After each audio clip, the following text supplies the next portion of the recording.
मोलरता की परिभाषा देखो, अब यहाँ से बताना है, सूत्र आपको देखना है। मोलरता को किससे दर्शाएंगे? m से, और सीधा है 1 लीटर विलियन के आयतन में विलेय के मोलों की संख्या को हम क्या कहते हैं? मोलरता कहते हैं। याद हो गया? पहले सूत्र बताओ, मोलरता बराबर क्या? विलेय के मोलों की संख्या, और नीचे क्या होगा? 1 लीटर विलियन का कुल आयतन। ठीक है। अब यहाँ पर यदि लीटर में ना हो आयतन, किस में ना हो? लीटर में, तो सूत्र क्या होता है? यहाँ पर 1000 का गुणा हो जाता है, और नीचे क्या हो गया? ये मिलीलीटर। अक्सर जब हम सवाल करते हैं तो वहाँ पर कंफ्यूज होते हैं कि सूत्र में 1000 तो था नहीं, तो ये 1000 आया कैसे? तो यदि लीटर में होगा तो गुणे 1000 ना होगा, और यदि मिलीलीटर कर दोगे तो गुणे में क्या हो जाएगा? 1000 हो जाएगा। ठीक। अब इस पर आधारित प्रश्न देखना, ये परीक्षा में 2-3 बार आ चुका है। इसका मात्रक भी देख लेते हैं। मात्रक क्या होता है?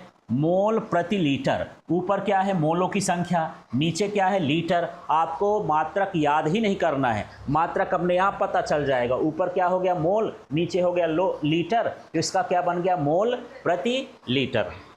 ठीक है।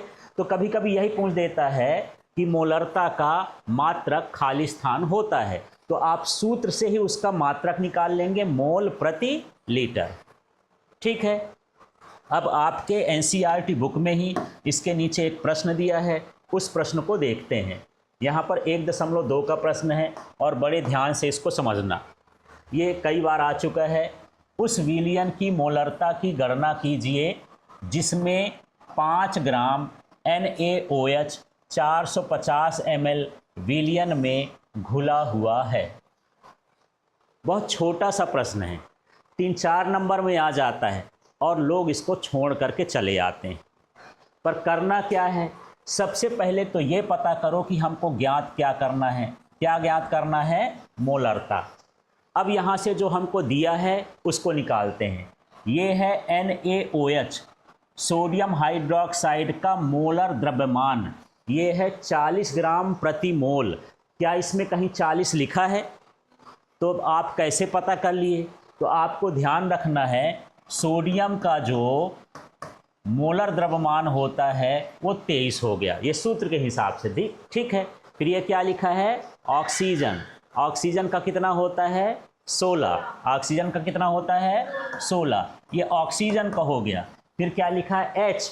H का कितना होता है? 1। तो 1 हो गया। कुल कितना आ गया? ये 40। तो इस तरह से 40 ग्राम प्रति मोल इसका मोलर द्रव्यमान हो गया। तो पहला काम होता है, जब मोलों की संख्या निकालना हो तो हमको मोलर द्रव्यमान पता होना चाहिए। ठीक। दूसरा देखो, NaOH के मोल। अब मोल कैसे निकालते हैं? यहाँ पर मोल का जो सूत्र होता है या अणुओं की संख्या होती है, ये होता है द्रव्यमान, और बटे में क्या होता है? मोलर द्रव्यमान। इस सूत्र को आप याद कर लो, हर जगह ये इस्तेमाल होगा मोलों की संख्या निकालने के लिए। तो इसके में देख लेते हैं, सोडियम का द्रव्यमान कितना दिया है भाई? देखो तो 5 ग्राम। तो यहाँ पर क्या लिख दिया हूँ मैं? 5। फिर इसके बाद इसका बटे में क्या होता है? मोलर द्रव्यमान। मोलर द्रव्यमान कितना है? 40। मोलर द्रव्यमान दिया न रहेगा, आपको खुद निकालना है। तो ये 40 हो गया। अब इसका भाग करना है, तो कई बार तो भाग ही समझ में नहीं आता है कि भाग हम कैसे करेंगे। अब 5/40 है। ठीक है। अब यहाँ पर ये मान तो सीधे हम लिख दिए हैं, पर आया कैसे यही चेक करना है ना। तो इसको करेंगे तो क्या हो जाएगा? 5 × 5 = 5, 5 × 8 = 40। ये छोटा हो गया।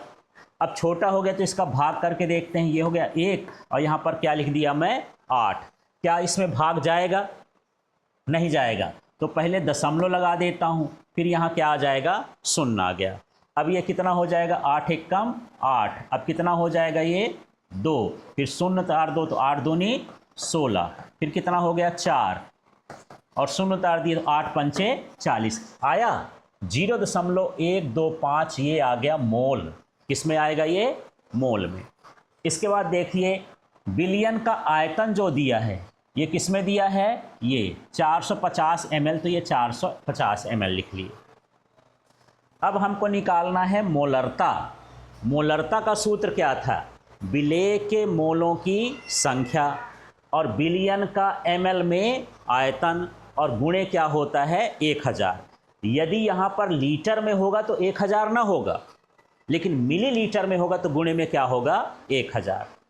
तो चलो यहाँ पर देखते हैं विलेय के मोलों की संख्या कितनी आई है 0.125। तो यहाँ पर क्या लिख दिए हैं 0.125, ठीक है। और गुणे में कितना है 1000 और बटे में यहाँ पर ये क्या लिखेगा 450, ठीक है। अब इसको हल करके देखते हैं। तो अब हल कैसे करेंगे, सबसे पहला काम होता है इसका दशमलव हटाओ, है ना। तो यहाँ पर मैं कर देता हूँ, देखना कैसे आएगा। 1 2 5 लिख दिया, गुणे क्या लिखा है 1000, फिर गुणे क्या लिखा है 450, लेकिन इसका दशमलव हटाए हैं। दशमलव के बाद कितने अंक हैं 3, तो यहाँ 3 शून्य 1 2 3। अब इसको इसको इसको इसको इसको इसको काट दो, है ना। अब इसको और 5 से तो कट जाएगा ना, तो ये 5 दूनी 10, 5 25 और ये हो गया 5 45, ये भी कट जाएगा 90 बार में। फिर इसको 5 से कटते हैं तो 5 25 और ये क्या हो जाएगा यार 5 एकम 5, 5 अट्ठे 40, 5 बटे कितना हुआ 18।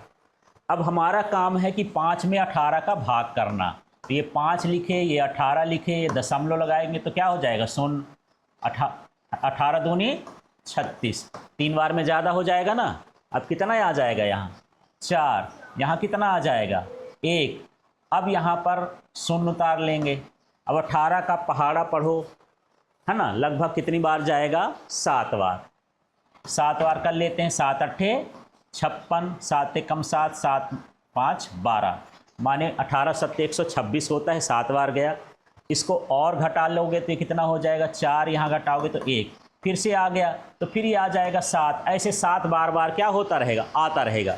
तो लास्ट वाले 7 को हमने क्या कर दिया है 8, तो ये आया 0.278 और इसका मात्रक मोलरता के साथ क्या लिखते हैं m लिखते हैं, ठीक। अब यहाँ पर आपको 2 चीज़ें ध्यान रखना है, एक मोलरता क्या होती है और दूसरा उसको सवाल कैसे करते हैं। तो मुझे सूत्र बताना, मोलरता m बराबर ऊपर क्या होगा विलेय के मोलों की संख्या और बटे में क्या होगा लीटर में, विलियन का लीटर में आयतन। क्या लिखोगे विलियन का लीटर में आयतन, ठीक है। अब यदि मान लो लीटर नहीं लिखना है तब सूत्र क्या होगा, मोलरता बराबर हो जाएगा विलेय के मोलों की संख्या और गुणे क्या हो जाएगा 1000 और नीचे क्या लिखोगे विलियन का मिलीलीटर में आयतन, ml में आयतन, ठीक। बस, और इसके बाद ये सवाल है।